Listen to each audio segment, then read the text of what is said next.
Nagpasalamat ko nahon ako magpasalamat dito sa ato taas sa Ginoo nga sa kadugayon nga na 54 years na nako karon pa ko nako anan og suga.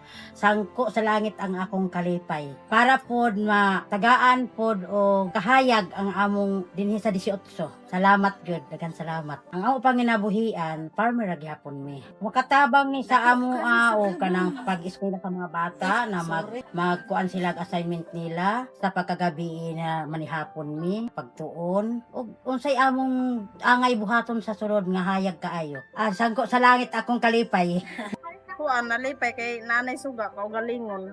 Dahil og kuan ay kanang solar. Tapos makapalit pod og kanang gamit nga unsa imong paliton. Makakuan Kanang masaksak Oo. naman.